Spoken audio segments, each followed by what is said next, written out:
Welcome everybody back to Enlightened Beings. We are learning Parshat Vayeshev. So Vayeshev is the Parsha Torah portion which is discussing Jacob has finally come back to the land of Canaan, the land of Israel as we know it nowadays. He has 12 sons, the tribes are complete, and his favorite son is Joseph. There are a lot of reasons behind this.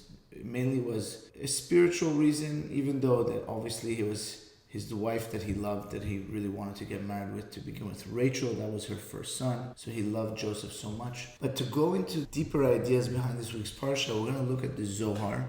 The Zohar is the book of light, one of the main, if not the main book of the Kabbalah, the mystical aspects of the Torah. So the Zohar quotes the beginning verse of this week's Parsha, which says, vayeshev Yaakov be'eretz megurei aviv be'eretz Canaan. Jacob dwelled in the land of the dwelling place of his father, the land of Canaan. The Zohar quotes a verse from Psalms Tehillim. It says, many are the bad things that might befall a righteous person, but God will end up saving that person from all of them. It says, come and see, it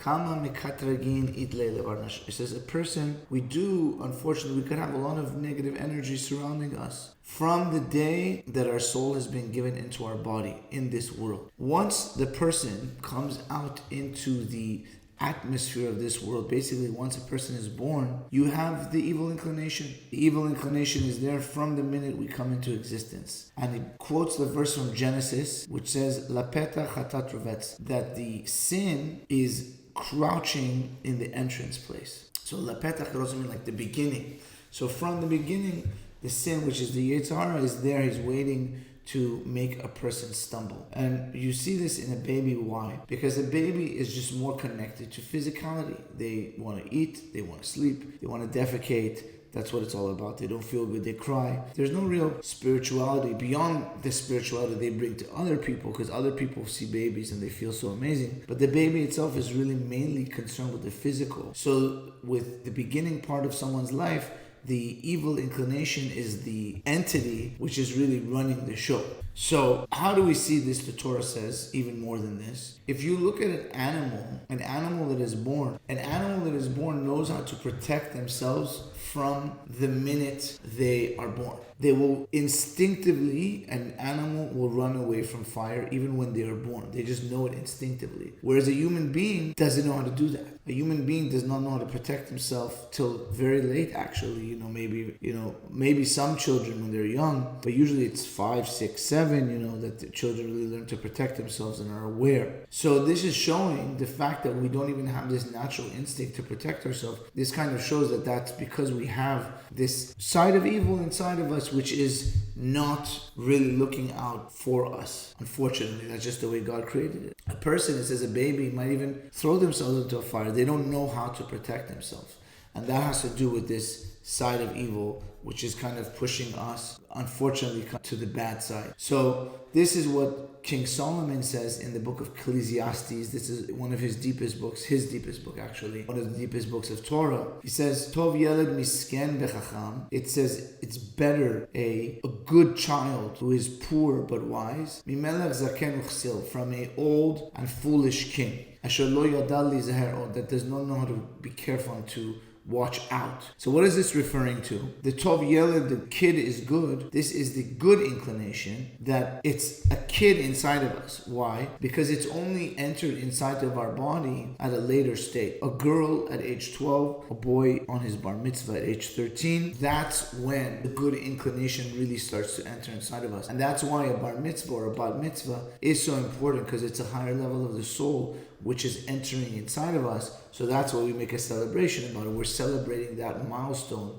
in someone's spiritual life. Who is the old and foolish king that we just mentioned in the verse? The king is the Yetzer Hara, the evil inclination. He's a king. He is a king because he rules over people. As we see in children, they are mainly driven by their desires. And he's old and foolish because he's been there, like we said, since the person is born. He's there once the person comes out into the atmosphere of the world. He's a king because he's ruling over, and he's old and he's foolish because he's really going after silly things. That he doesn't know how to be careful. Not only doesn't know how to be careful, he doesn't know how to warn, but also be careful. He's a fool. He's a fool, so he doesn't know how to be careful. And that's why King Solomon quotes on another verse over there. He says, the fool is going in darkness because the evil inclination inside of us really comes from that side of darkness, which does not have light. Again, on this verse, the good child is better, the young child, which we're saying referring to the good inclination, what comes in when someone has a bar mitzvah. And he's poor. Why is he poor? Because he doesn't have as much power in the beginning as the evil inclination. When you're bar mitzvah, he just came in. So he's just starting to be involved. Yetzer hara, the evil inclination, is very strong. He's not poor. He's wealthy in a sense because he has the power over the body. And this is what is written, I was young, but I also became old. The young one is the good inclination, that he has nothing because he's just starting fresh, and we need to empower our good. And that's why we're supposed to educate our children from a young age, even before bar and bar mitzvah, to go in the good path. So by the time they do turn bar and bar mitzvah, they already have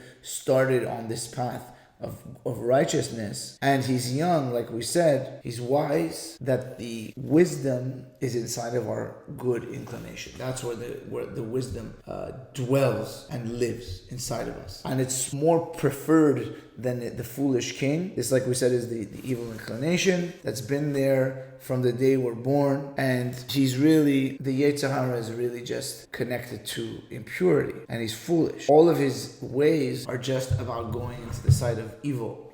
And he's trying to turn us off the path of good. And he doesn't know how to keep us off the path of bad. And he's always trying to really trick us. That's what it's the evil inside of us, unfortunately, is trying to make us stumble. It's trying to take us off the good path and onto the bad path, unfortunately. And he's been there, like we said, since we were born, and he's there, so we'll believe in him. So we believe in him because he's the one that's closer to us, in a sense. He's closer than the good inclination. When the good inclination comes, it's fresh, and it's hard to believe in it because it's fresh. We don't know it. We haven't been exposed to it as much because we're only 13 or 12 as a woman, and we don't know it. The neural pathways are not there as much. So it seems like it's a burden going in the good way. And that's what it says. There's a law, a Jewish law, that it says if two people were in a court case and the court case hasn't begun and one of them comes to the judge and starts bringing their claim before the other one has arrived, it's a wicked person, and the judge is wicked if they accept their testimony, because you're only supposed to have both of them at one time before you start the court case. So on a deeper level, this is showing like the Yetzer hara is doing this. He's there before the good inclination, and he's filling our mind with nonsense before the good inclination can arrive, because he's just trying to fill our mind with this so we'll be more inclined towards his way. Be'ezrat Hashem, we'll continue with this later. Hope you all have a great day. God bless you all.